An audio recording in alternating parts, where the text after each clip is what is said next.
You assholes! Look at you! What are you doing up there? I know what you're doing. You're sitting up there puking all over stuff. Look, you're shitting all over the radar dishes and antennas. Assholes! Look at it. I can't do that. Look at it. You got to get these different cameras up there. Assholes! That's for Border Patrol. You schmucks. You just puke all over stuff. Puking, farting, spraying your shit. You eat some nasty filth too. You eat some nasty shit. I've never seen nastier shit that you eat off the ground. I saw one of you eating a dead armadillo all bloated and nasty on the side of the road. It just got hit by a farm truck, you schmuck. Get out of here. Get a goddamn job, you freeloaders. Get off my tower. I think it's mostly the black vultures. That's nice. Some beautiful systems. Well, welcome to another episode of Crime Pays, the Botany Doesn't. Look, we got Nidoscolus texana over here. Texanus, excuse me. Malamu hair from the genus Nidoscolus euphorbiaceae. Stinging hairs, stinging trichomes. Moth-pollinated flowers, as you can tell, because they got that long, narrow tube. And the scent that they put out is actually quite pleasant. You know, like so many moth-pollinated flowers are. Kind of alcohol, perfume. It's got like an alcohol perfume scent. Very pleasant. Nidoscolus goes all the way down into Central America. The Mexican species, there's an edible Mexican species. And those leaves are edible despite the stinging hairs if you boil them. Poinsettia family, euphorbiaceae. Now the reason we're here on the South Texas sand sheet, as you can tell, looking at the substrate here, the reason we're here is to talk about this oak species. Now, oak gets planted in the Rio Grande Valley of South Texas, but it's not this ecotype.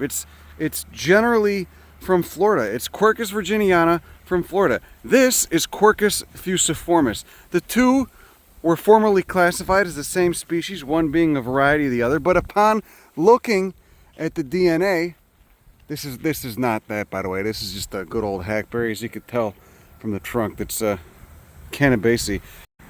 But anyway, upon looking at the DNA, a recent paper discovered that these Quercus fusiformis are actually more closely related to Quercus brandigii, which is a very rare oak from the southern tip of the Baja California Peninsula, than they are to Quercus virginiana, which you get in Louisiana and all up the way the East Coast. So this Quercus fusiformis is the Texas oak, the central and southern Texas oak. You get it on the Edwards Plateau. This is the dominant oak around Austin, around San Antonio.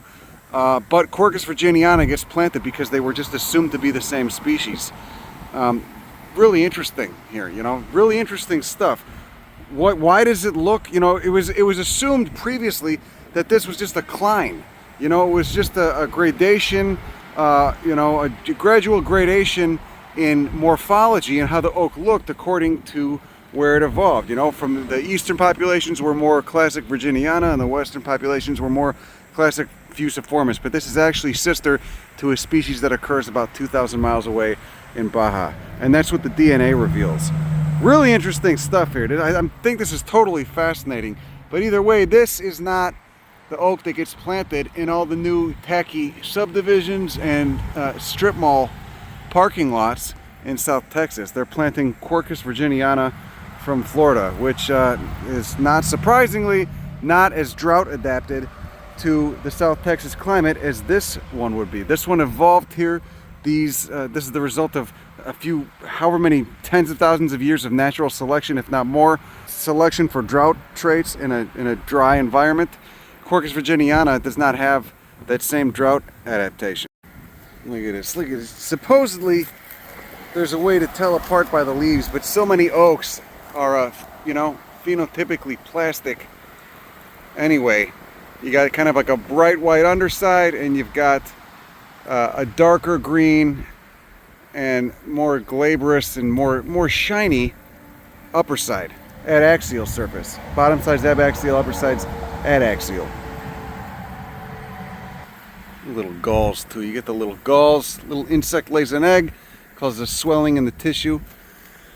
But this is the true South Texas oak. the Quercus fusiformis ecotype that evolved here, and it actually starts to grade into Quercus oleoides, which is primarily a Mexican species down there in Tamaulipas, etc.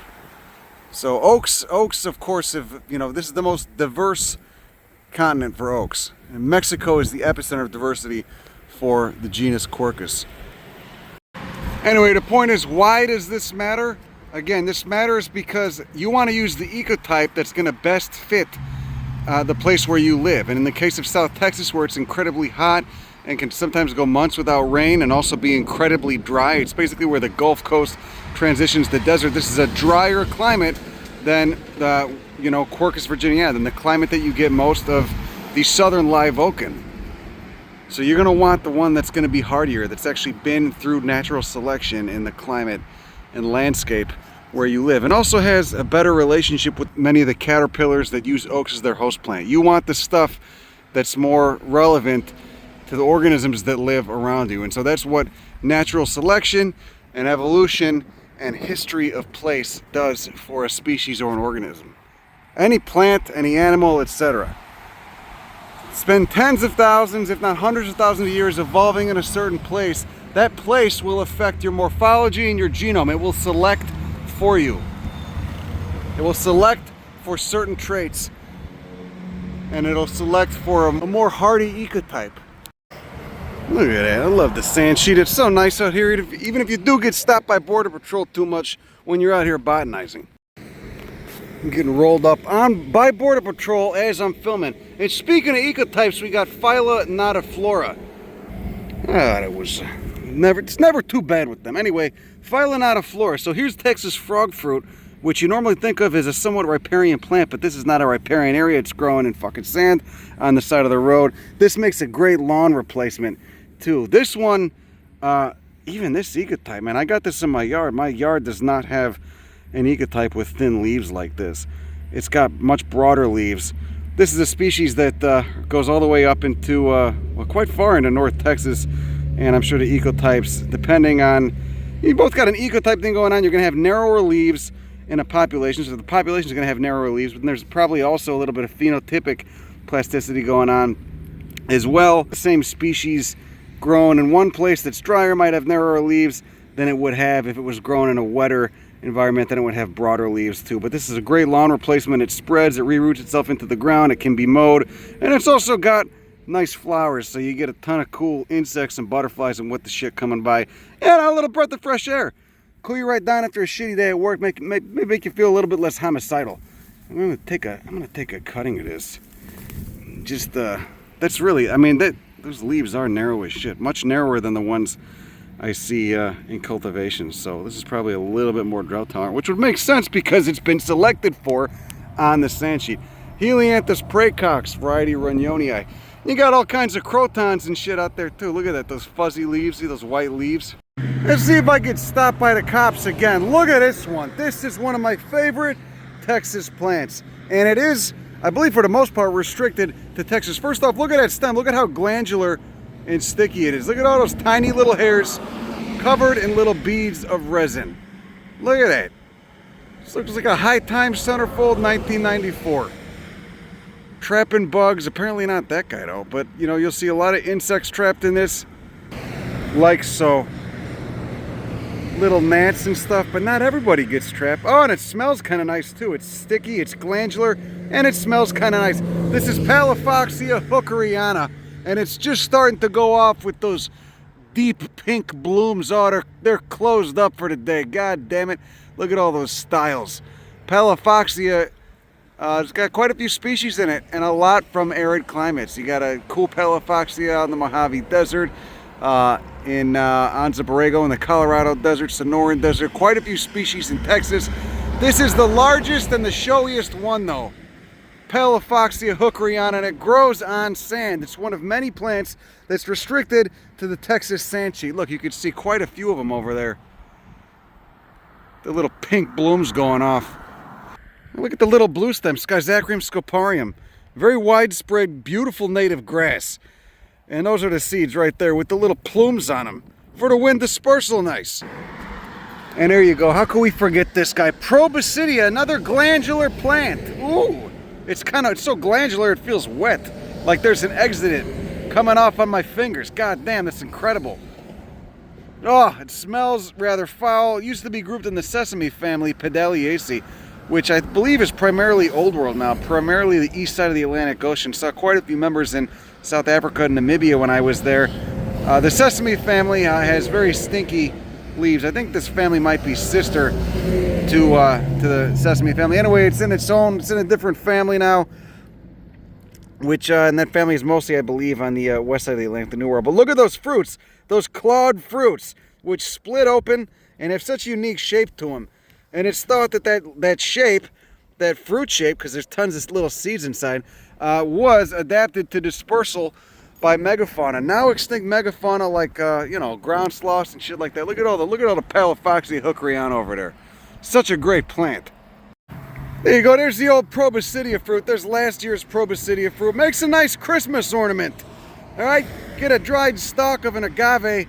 Hang these on it. There you go. There's your West Texas and South Texas Christmas tree. Oh, check that out. Look, the Helianthus argophyllus, aka silverleaf sunflower, is just starting to bloom. That's a fucking incredible plant right there too. Look, those are tiny ones. They get upwards of 20 feet tall. We're like 16 feet tall, but still tall as hell. And of course they got that wool, an adaptation to growing in a hot, dry place. And really nutrient poor, fast draining sand. Ah, the little blue stem too, look at that. Schizachrym scoparium, look at that. Look at how distinct that is. They're not fucking around. That's a really adequate name for that. That's really apt. Little blue stem. Look, here's a much different Palafoxia, but also about 6 feet tall. This one doesn't have ligules, all right? What you think of as rays, what you think of as little daisy petals. Remember, it's Asteraceae, so they're not technically petals, but different morphology there. See each one of those little white flowers pouring out of that involucre. But this thing doesn't have rays, and it's got scabrous hairs, not glandular hairs on the stems. See that? Different leaf morphology too. And look at this. Who's this guy? What are you doing? What are you doing? What are you doing, huh? And this is a native, but it's a pain in the ass because it makes those little spiny achenes. It makes those little spiny fruits. Those little spiny single-seeded fruits. Little spiny seeds. Cenchrus spinifex. Oh look, that's still got the stigmas on it. You can see those plumose stigmas poking out of that grass fruit. Just what will be the seed. Oh God. Oh, I can feel them already on the bottom of my feet. But it's a native though, can't hate it too much. Now, here's another cool one. Euploca racemosa, because you got a raceme. 5 fused petals. 5 petals fused into a little radar dish for the moth pollinators. Nice. And look at the hairs on that.